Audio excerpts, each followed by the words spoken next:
Porque nosso evangelho hoje é grande o assunto que a gente tem que falar. É uma parte grande, super bonita e vale a pena a gente se dedicar a ele. Taizinha, meu amor, tava com saudade de você, que você nunca falta, já ia fazer chamada.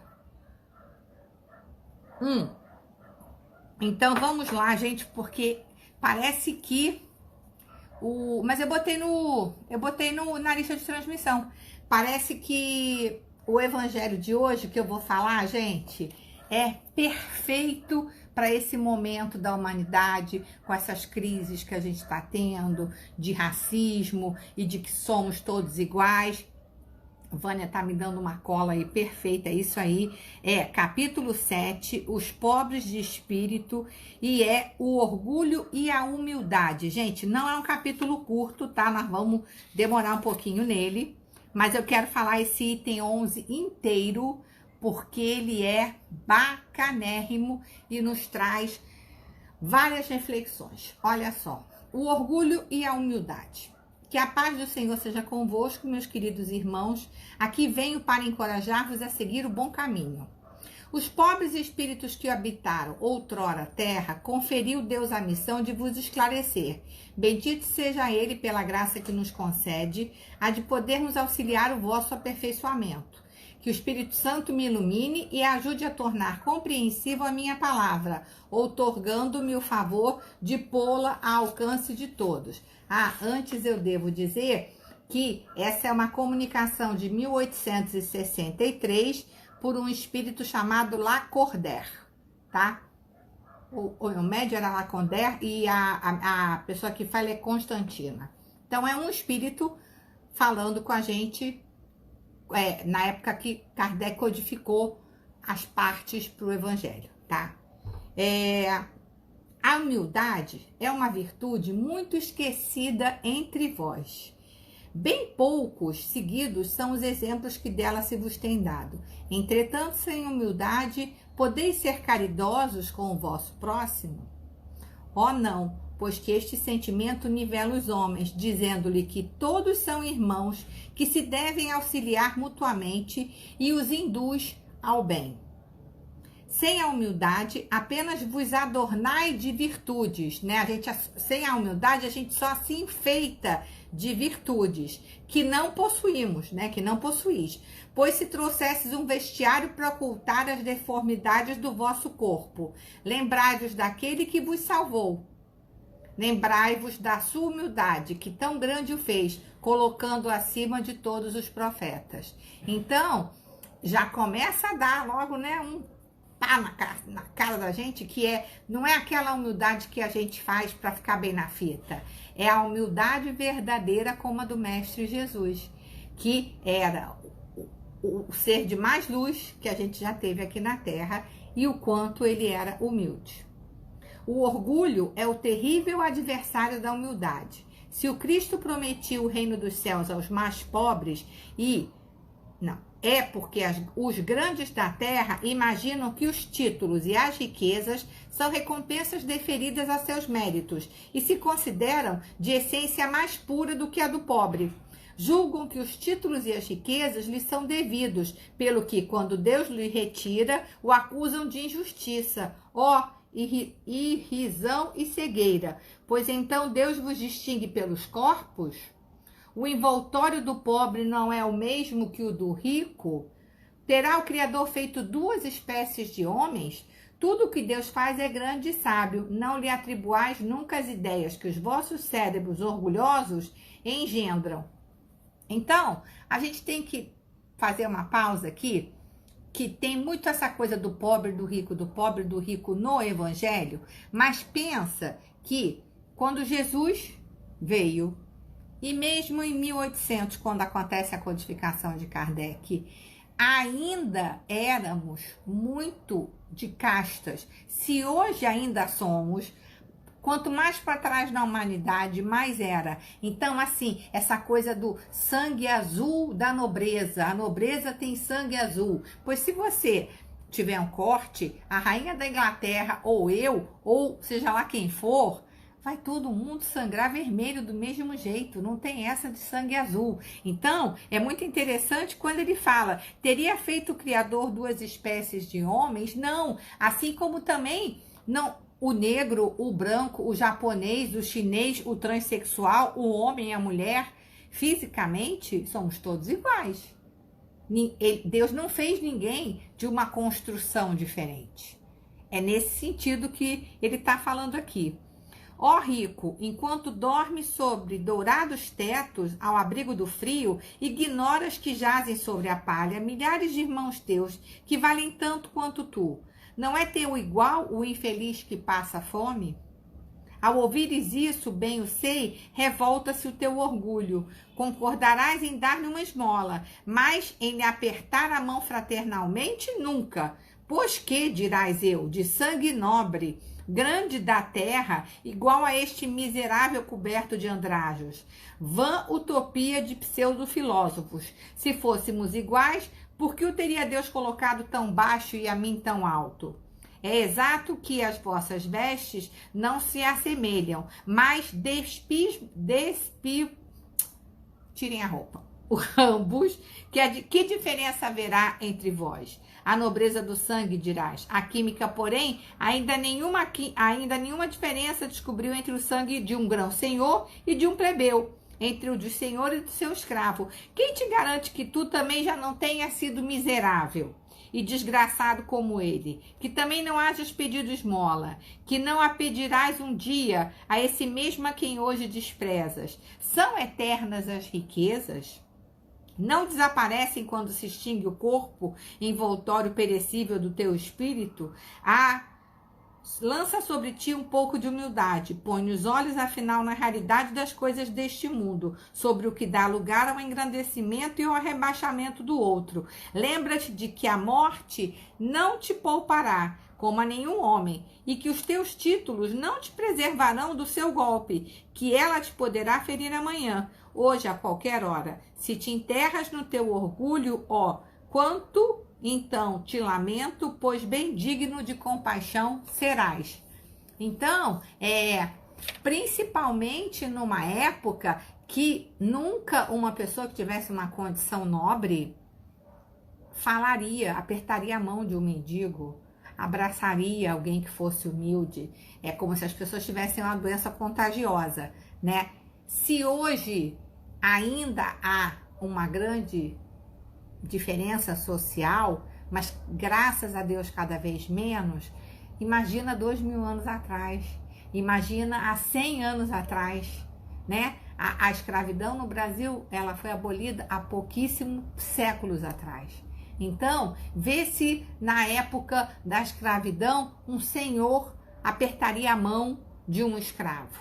Hoje é super normal, ninguém acha estranho. Então, como essa evolução, ela se dá muito lentamente, né? O quão ainda nós todos temos que evoluir. E que bonito é quando ele fala aqui, que ele fala assim, e quem falou que ontem, né, em outra encarnação, você não era a pessoa dos andrajos, e esse que você está humilhando agora é que era o rico? Porque se a gente acredita em reencarnação, e é aquela coisa, né? A gente vai, a gente volta, a gente vai, a gente volta. A gente vem numa encarnação com recursos e na próxima encarnação, se o nosso mentor definir e a gente concordar e tiver um acordo de que para nós vai ser mais interessante a gente estar numa determinada situação, porque ali tem um aprendizado a ser feito, a gente vem numa condição de uma pessoa ultra mega pobrinha, porque ali a gente vai ter uma lição. Então, para que tanto orgulho, para que tanta vaidade, para que tanto se achar melhor que os outros, né? Se é a roda da vida, a gente não sabe. A gente não sabe de onde veio e também não sabe como vai ser a nossa próxima encarnação. Orgulhosos que eres antes de serdes nobres e poderosos, talvez estivesses abaixo do último dos vossos criados. Curvai, portanto, as vossas frontes altaneiras, né? Quer dizer, curvai as vossas testas altaneiras, né? A pessoa que anda muito assim, né? Que a gente curve a nossa testa, né? E que Deus pode fazer se abaixem. Se a gente ficar muito assim, Deus vai abaixar, né? A gente é no pancadão mesmo. Justo no momento em que mais as elevardes. Na balança divina, agora presta atenção nessa frase, que coisa mais linda. Na balança divina são iguais todos os homens. Só as virtudes os distingue aos olhos de Deus. São da mesma essência todos os espíritos e formados de igual massa todos os corpos. Não é lindo isso? Só as virtudes nos distinguem aos olhos de Deus. São da mesma essência todos os espíritos e formados de igual massa todos os corpos. Em nada os modificam os vossos títulos e os vossos nomes. Eles permanecerão no túmulo e de modo nenhum contribuirão para que gozeis da ventura dos eleitos. Estes, na caridade e na humildade, é que têm seus títulos de nobreza. Boa noite, Rosana, tudo bem? Pobre criatura, és mãe, teus filhos sofrem, sentem frio, têm fome, e tu vais curvada ao peso da tua cruz, humilhar-te para eles conseguirem um pedaço de pão. Ó, inclino-me diante de ti, quão nobremente santa és, e quão grande a meus olhos. Espera e ora. A felicidade ainda não é desse mundo. Aos pobres oprimidos que nele confiam, concede Deus o reino dos céus. E tu, donzela, pobre criança, lançada ao trabalho, às privações, por que esses tristes pensamentos? Por que choras? Dirige a Deus, piedoso e sereno, o teu olhar. Ele dá alimento aos passarinhos. Tem-lhe confiança, ele não te abandonará. Então, olha que coisa mais linda que ele fala, né? Pois se Deus dá alimento aos passarinhos, a gente tem que ter confiança, porque ele não vai nos abandonar. Se Deus cuida de tudo, até dos passarinhos, não vai cuidar da gente, que somos filhos e que somos centelha divina, né?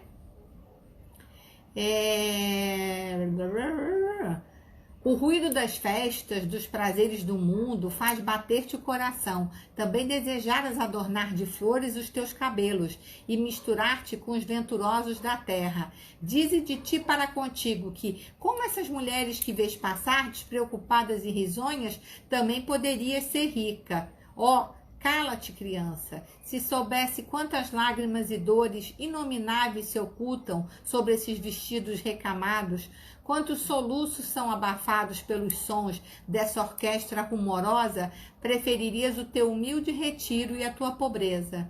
Conserva-te pura aos olhos de Deus, se não queres que teu anjo guardião para o seu seio volte, cobrindo o semblante com as suas asas, com suas brancas asas e deixando-te com teus remorsos, sem guia, sem amparo neste mundo, onde ficarias perdida a aguardar a punição do outro.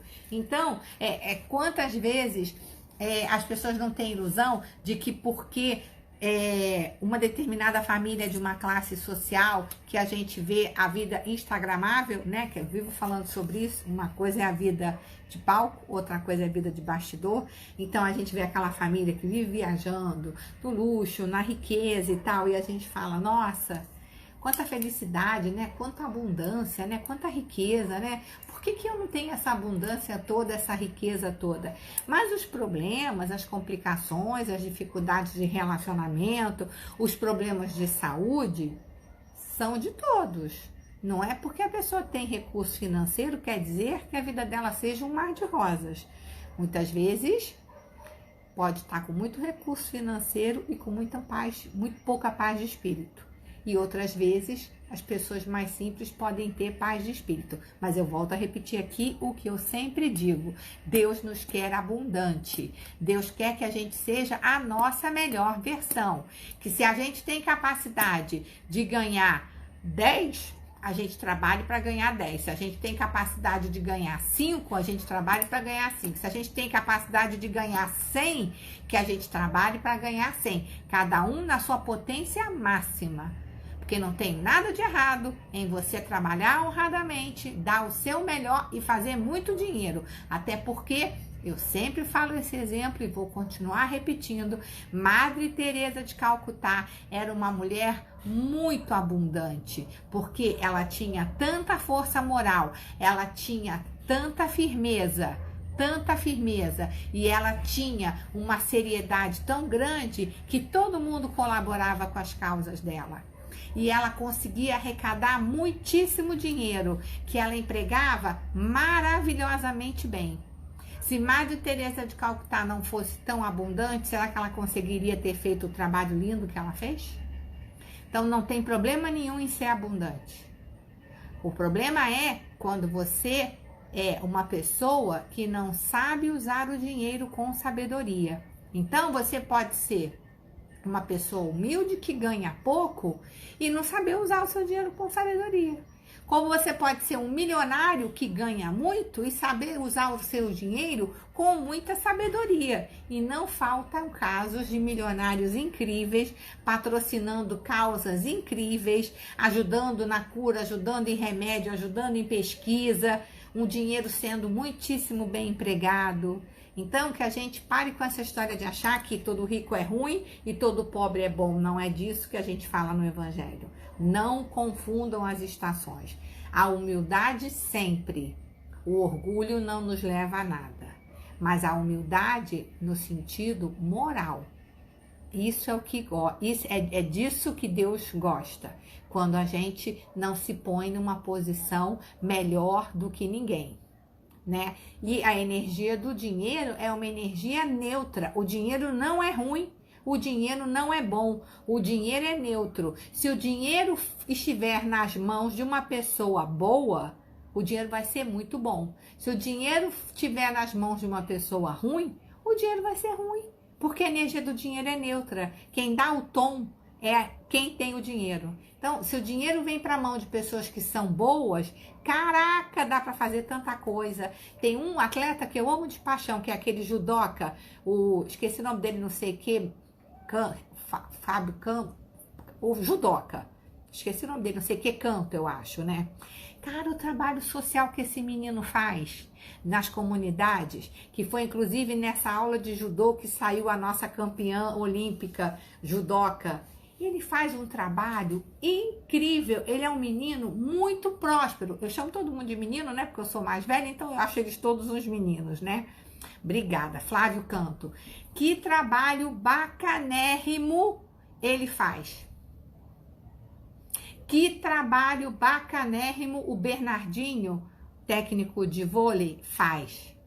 E tantos outros. Aquele Cristiano Ronaldo, maravilhoso, inclusive bonito pra caramba, né? Faz um trabalho espetacular, maravilhoso, doa pra caramba. Teve agora há pouco tempo também um jogador africano. Você deu aula para ele, Rogéria? Ah, então vou querer entrevistar a Rogéria, porque esse assunto me interessa. Eu acho esse menino de uma luz, eu acho ele tão do bem, que você vai ter que vir aqui falar sobre esse menino com a gente, né? Deus nos ensina a receber e a compartilhar. Então, que sejamos todos muito abundantes, para que a gente possa fazer muita coisa bacana. Então, se o que vai no teu coração eu quero ajudar os animais, quanto mais abundante você for, mais coisa você vai poder fazer pelos animais. Se o que vai no teu coração eu quero ajudar as mulheres trans, quanto mais dinheiro você tiver, mais você vai poder ajudar. Entende o que eu estou querendo falar? Que a gente, quando lê o Evangelho e vê muito a história do rico e do pobre, remete àquela época aonde era uma coisa horrorosa. Só quem comiam eram os ricos, o resto do pessoal era migalha. Então, ele é escrito naquela época onde havia uma diferença social absurda. Ainda há uma diferença social absurda? Sim, mas concorda que já não é a mesma coisa? Então, que a gente sempre tenha muito cuidado com isso. Tá? E que sim, o importante é a humildade no coração. É isso que agrada ao Mestre Jesus, né? Então, são da mesma essência todos os espíritos e formados de igual massa todos os corpos. Em nada os modificam os vossos títulos, os vossos nomes. Eles permanecerão no túmulo e de modo nenhum contribuirão para que gozeis de ventura dos eleitos. Estes, na caridade e na humildade, é que têm seus títulos de nobreza. Pobre criatura, és mãe e teus filhos sofrem, sentem frio, sentem fome, tu vai curvada ao peso da tua cruz. Humilhar-te para que lhe conseguires um pedaço de pão. Inclino-me diante de ti, quão nobremente santa és, e quão é grande aos meus olhos. Espere e ora, a felicidade ainda não é desse mundo. Aos pobres oprimidos que nele confiam, concede Deus o reino dos céus. E aí, eu já tinha falado sobre isso, no finalzinho do item fala assim: todos vós que dos homens sofreis injustiças, sede indulgentes para as faltas dos vossos irmãos, ponderando que também vós não vos acheis isentos de culpa. É isso caridade, mas é igualmente humildade. Se sofreis pelas calúnias, abaixai a cabeça sobre essa prova. Que vos importam as calúnias do mundo, se é puro o vosso proceder? Não pode Deus vô-la compensar? Suportai com coragem as humilhações dos homens e ser humilde a reconhecer que somente Deus é grande e poderoso. Ó meu Deus, será preciso que o Cristo volte segunda vez à terra para ensinar aos homens as suas leis, que eles ouvidam? Terá que de novo expulsar do templo os vendedores? Que é aquela passagem, né, que Jesus fica chateado porque estão vendendo tudo quanto é bugiganga na frente dos templos, e Jesus chega lá e fala: todo mundo fora daqui, porque aqui é um lugar de oração, não é lugar de vender as coisas, né? Quando Moisés subiu ao Monte Sinai para receber os mandamentos de Deus, o povo de Israel, entregue a si mesmo, abandonou o Deus verdadeiro. Homens e mulheres deram o ouro e as joias que possuíram para que se construísse um ídolo que entraram a adorar. Vós outros, homens civilizados, os imitais. O Cristo vos legou a sua doutrina. Deu-vos o exemplo de todas as virtudes, e tudo abandonastes, exemplos e preceitos, concorrendo para isso com as vossas paixões, fizeste um Deus ao vosso jeito, né? Quantas vezes a gente não quer fazer um Deus do nosso jeitinho, né? O Deus que fabricaste é ainda o bezerro de ouro, que cada um adapta aos seus gostos e às suas ideias. Despertai, meus irmãos, meus amigos, que a voz dos espíritos ecoe nos vossos corações. Sede generosos e caridosos, sem ostentação, isto é, fazei o bem com humildade. Que cada um proceda pouco a pouco à demolição dos altares que todos ergueram ao orgulho. Olha que interessante, falando que a gente ergue altares ao orgulho. Meu amigo Moisés entrou. Oi, amigo, tudo bem? Numa palavra, sede verdadeiros cristãos e terei o reino de verdade. Não continueis a duvidar da bondade de Deus, quando dela vos dá ele tantas provas. Aquelas horas que a gente está desesperada, que a gente fala assim: ah, não é possível, Deus não me ama. Ele ama. Normalmente você está encrencado e está num perrengue porque você se meteu nele. Para de ficar terceirizando a culpa para Deus. Para e reflete aí se não foi você mesma que se meteu nessa confusão, em vez de ficar dizendo aí que Deus não me ama, né? Quando o Senhor vos der uma manifestação mais retumbante da sua clemência, que o enviado celeste já vos encontre, formando uma grande família, que os vossos corações mansos e humildes sejam dignos de ouvir a palavra divina que ele vos vem trazer. Que ao eleito somente se deparem em seu caminho as palmas que aí tenhas deposto, volvendo ao bem, a caridade e a fraternidade. Então, o vosso mundo se tornará o paraíso terrestre. Ou seja, só depende da gente, mesmo estando na Terra, num planeta de provas e expiações, que a gente faça daqui um paraíso terrestre. Ah, o que precisa fazer, Esperança? Uai! Seguir os ensinamentos do Mestre Jesus. Ser humilde, ser caridoso, ser fraterno, ser humano, ter compaixão pela dor do outro. É simples, não é fácil, mas que é simples, é simples. A gente é que dá a complicada. Mas se permanecerdes insensíveis à voz dos espíritos enviados para depurar e renovar a vossa sociedade civilizada, rica de ciências, mas, no entanto, tão pobre de bons sentimentos, então não restará senão chorar e gemer pela vossa sorte. mas não assim não será. Voltai para Deus vosso Pai, e todos que houvermos contribuído para o cumprimento da sua vontade, entoaremos o cântico de ação de graças, agradecendo-lhes a inesgotável bondade e glorificando por todos os séculos dos séculos, que assim seja. Não é lindo esse capítulo 11, gente? É aquela coisa do orar e vigiar. Quando? Hoje, amanhã e depois. No fundo, nesse nosso estudo que a gente tem feito do Evangelho segundo o kardecismo, a gente para ver, os pilares são mais ou menos os mesmos. Ele só vai dando diferentes exemplos e mostrando para a gente detalhes e sutilezas, mas a gente não precisa ser nenhum Einstein para descobrir que uma das coisas que mais ferra com a vida da gente é o orgulho. Toda vez que a gente se coloca numa situação de nariz em pé, toda vez que a gente quer, né, se exibir, toda vez que a gente quer tirar onda em relação ao outro, toda vez que a gente não tem empatia pela dor do outro, quando a gente não segue os preceitos do amor ao próximo, de entender que somos todos da humanidade, que meu irmão não é só... Eu tenho um irmão chamado Jesus, gente, então olha o privilégio, né? Eu sou irmã de Jesus, é muita banda larga com o Senhor, né? Então assim, Jesus é meu irmão, Rafael é meu irmão, mas não são só eles, nós todos somos irmãos. Mas a gente se comporta assim? Aquele ditado, né? Farinha pouca, meu pirão primeiro. Não é assim que a gente faz? Não, primeiro aqui vai ser para os nossos, né? Aí depois eu vou ver o coleguinha.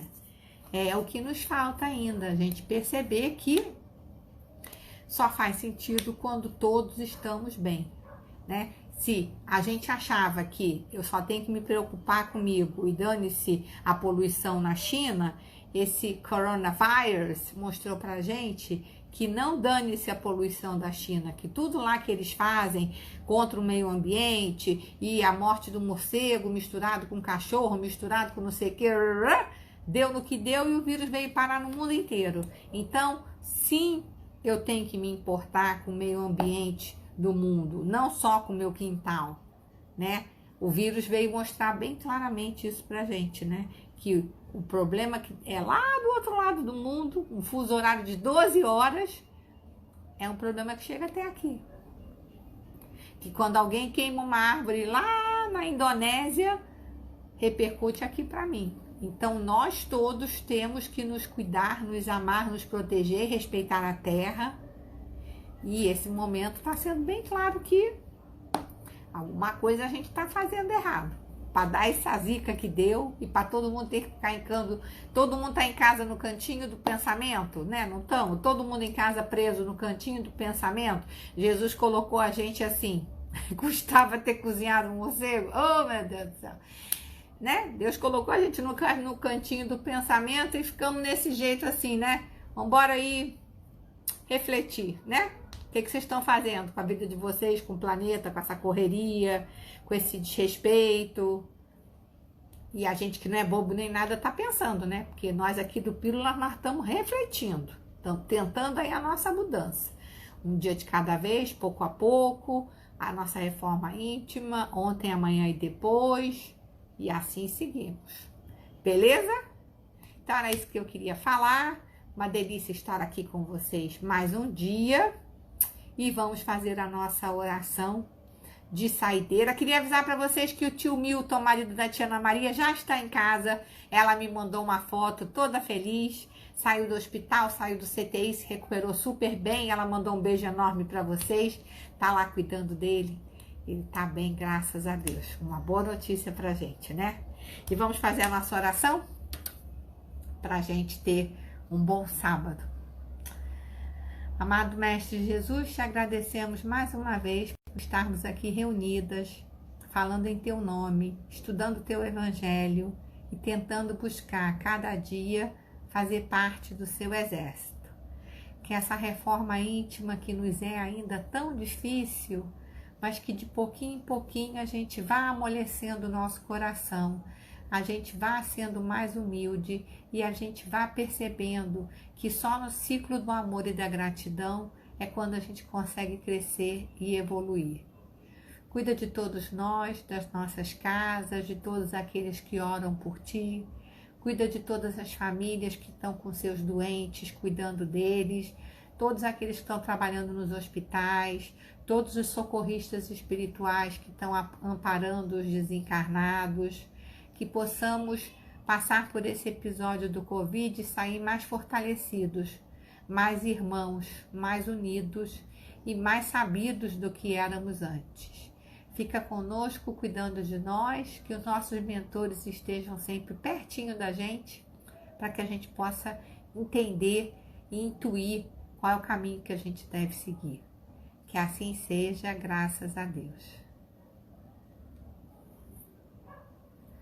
Johan continua internado, mas vai melhorar também. Se Deus quiser, vamos fazer uma oração pelo Johan amanhã. Beleza? Que assim seja, gente. Uma boa noite. Obrigada pela companhia. Nos vemos amanhã. Vou mandar o vídeo para vocês agora, para vocês assistirem. Amanhã a gente fala sobre ele. E vou abrir uma caixinha de pergunta lá nos stories para vocês me dizerem sobre que assuntos vocês querem que a gente converse aqui. Beleza? Beijo grande. Bom sábado. Fiquem com Deus e nos vemos amanhã às 18 horas. Beijo, tchau.